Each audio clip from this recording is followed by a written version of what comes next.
আসসালামু আলাইকুম প্রিয় ভিউয়ার্স, খান মিডিয়ার পক্ষ থেকে জানাই আপনাদেরকে সালাম। আসসালামু আলাইকুম, আদাব ও শুভেচ্ছা। আজকে আমার ছাতকের কিছু বন্যার পরিস্থিতির ভিডিও নিয়ে আপনাদের কাছে আবারও হাজির হলাম। আজকের যে ভিডিওটি, এটা হলো সুরমা নদীর বুক দিয়ে আমরা চেলা নদী পর্যন্ত প্রায় ছাতক থেকে 4-5 কিলোমিটার দূর পর্যন্ত যাব। চিন্তা ভাবনা করেছি আপনাদেরকে দেখাবো। এই দেখুন ছাতকের সুরমা নদী, এটা হলো ঘাট, এটা কাস্টম ঘাটের। এখানে নৌকা বা লঞ্চ ভিড়ার জন্য এটা তৈরি করে দেওয়া হয়েছিল। এটা চিন্তা করেন আপনারা কতটুকু মানে নদীর উপরে মানে ভাসমান আছে, আর পাড়টা কোথায় ছিল। এই যে দেখুন ঘাটের অবস্থা, এটাই এলো এই পর্যন্ত নদীর পাড় ছিল, যে পিলারটা দেখলেন। আর এটা হলো পাবলিক খেলার মাঠের নদীর পাড়। এই পাড়টা বালু রাখা হয়েছিল, কিন্তু বর্ষার কারণে বালু অনেক কেটে পড়ে গেছে। এখানে ইট বালু এগুলি বিক্রি করা হয় আমাদের ছাতকের এই নদীর পাড়গুলিতে। আর এটা হলো বর্তমান কাস্টম, নতুন কাস্টম যেটা। আর এটা হলো আমাদের ছাতকের মণ্ডলীভোগ পড়েছে। এই মসজিদটির নাম হলো লাল মসজিদ। মণ্ডলীভোগ জামে মসজিদ নামেও চিনে সবাই, বা লাল মসজিদ বললেও চিনে। এই এলাকাগুলিতে আগে অনেক পাথরের সময়, যখন পাথর কোয়ারি খোলা ছিল, দুই পারে শুধু ছাতকে পাথর আর পাথরেই ছিল, আর বেশি কিছুই ছিল না। কিন্তু বর্তমানে পাথর না থাকার কারণে কিছু সময় সাময়িক ব্যবসায়ীরা কিছু বালু এখানে নদীর পাড়ে রাখে আবার এগুলো বিক্রি করে পেলে বালু কিছু উত্তোলন চেলা নদীর থেকে চলে আসে। আর এটা হলো দুই নদীর মধ্যে, যেটা চেলাপুঞ্জির থেকে যে নদীটা আসছে এটা চেলা নদী। আর এই যে দেখছেন আপনারা, এগুলো হলো কাঁসার মিল। এই ভিডিও আমার এই ব্লকে আরও ভিডিও দেওয়া আছে। কাঁসার মিলগুলির ভিতরে অনেক চুনা পাথর ইন্ডিয়ার থেকে ট্রাকের মাধ্যমে ইসামতি চলে আসে, এলসির মাধ্যমে। ইসামতির থেকে ছোটো ছোটো নৌকা দিয়ে এই কাঁসার মিলগুলিতে আসার পরে এগুলো ছোটো ছোটো সাইজ করে এগুলো বাংলাদেশের বিভিন্ন প্রান্তে চলে যায়, শহরে চলে যায়।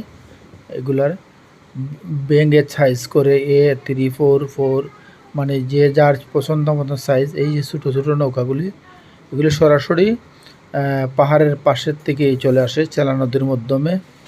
আমাদের এখানে 2-3টা নদী, চেলাপুঞ্জি থেকে চেলা নদী, আর একটা নতুন, এটা যেটা সাদা পাথর দিয়ে যে নদীটা আসছে এটা। এই যে দেখুন কাঁসার মিলগুলি হাহাকার করতেছে।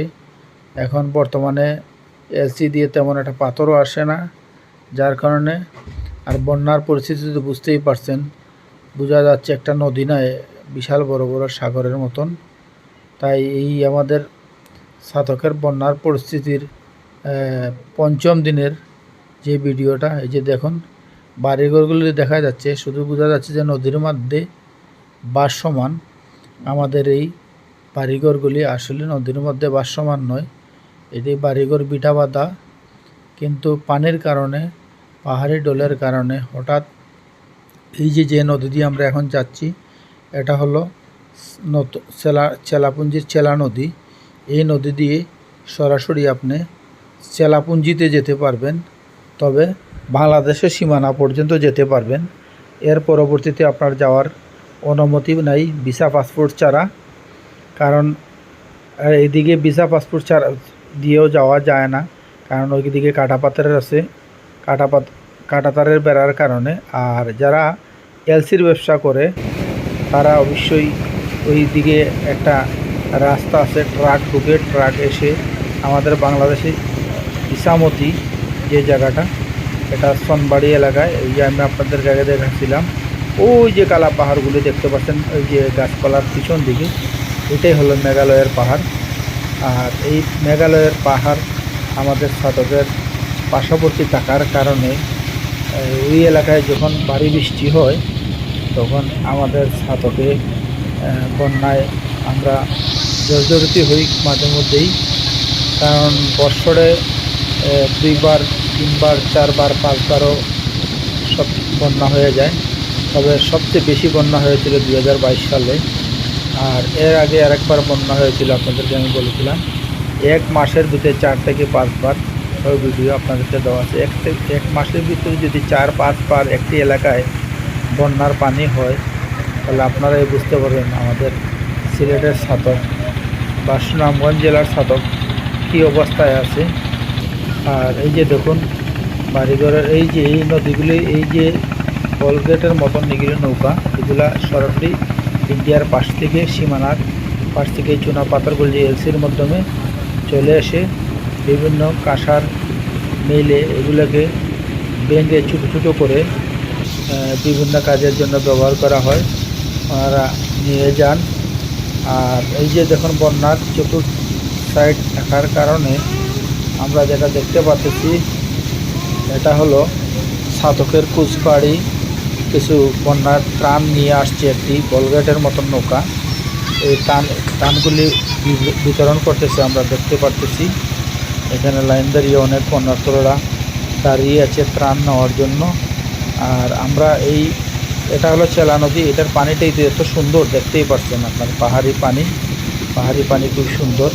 কিন্তু আবার যেটা বুলাগঞ্জ দিয়ে যে চেলা নদী আরেকটি অংশ, ওই দিকের পানিগুলি খুবই গুলা এবং ময়লা। তাই এই নদীর পানিগুলি একটু সবুজ ধরনের। চেলাপুঞ্জির যে পানিটা নামে এটা সবুজ ধরনের। আর যে আরেকটা নদী আছে আমাদের, এটাকে আমাদের কাটাগাং বলা হয়, যারা আমাদের এলাকায় কাটাগাং বলে। ওটাও পাহাড় থেকে চলে আসছে। যারা সাদা পাথরে যান অবশ্যই এই নদীটা দেখেছেন। এই সাদা পাথর থেকে এই নদীটা সরাসরি আমাদের ছাতকের সুরমা নদীতে এসে লেগে গেছে। আর এই সুরমা নদী থেকে বাংলাদেশের যে কোনো প্রান্তে বা বিশ্বের যে কোনো প্রান্তে এই নদীর মাধ্যমে চলে যেতে পারবেন। এই নদীটা সরাসরি পদ্মা, মেঘনা এগুলার সাথে সম্পৃক্ত হয়েছে, যার কারণে আপনার বাংলাদেশের যে কোনো প্রান্তে বা বিশ্বের যে কোনো প্রান্তে এই নদী দিয়ে চলে যেতে পারবেন। এই যে ছোটো ছোটো পাহাড়গুলো দেখতে পাচ্ছেন, এই গ্রামটার নাম হলো নোয়ারা ইসলামপুরের মুল্লাপাড়া। এবং আমি যেদিকে যাচ্ছি এটা কুচবাড়ির পার্শ্ববর্তী পাশে দিয়ে, এবং আমার ডান পাশে যে গ্রামগুলি এটা হলো ইসলামপুর, যেটাকে ইসলামপুর ইউনিয়ন বলা হয়। গণেশপুর, ইসলামপুর, বাহাদুরপুর, এর মধ্যে দিয়ে কুচবাড়ি, এর মধ্যে দিয়ে চেলা নদী দিয়ে চলে যাচ্ছি। আমি একটু দেখাতে চাচ্ছি এর জন্য বন্যার পরিস্থিতিটা।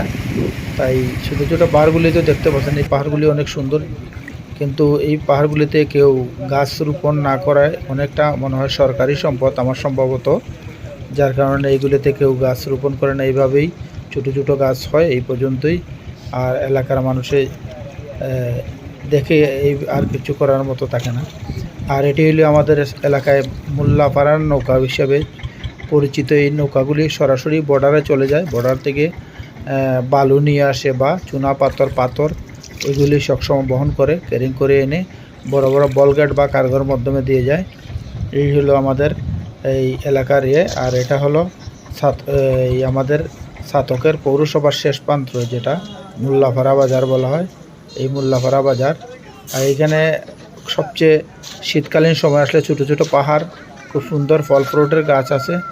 আর আমার খান মিডিয়া চ্যানেলটা একদম নতুন, সবাই বেশি বেশি শেয়ার করবেন, একটাই অনুরোধ রইল। আবারও দেখা হবে। আসসালামু আলাইকুম, আদাব ও শুভেচ্ছা। আবারও দেখা হবে পরবর্তী ব্লকে।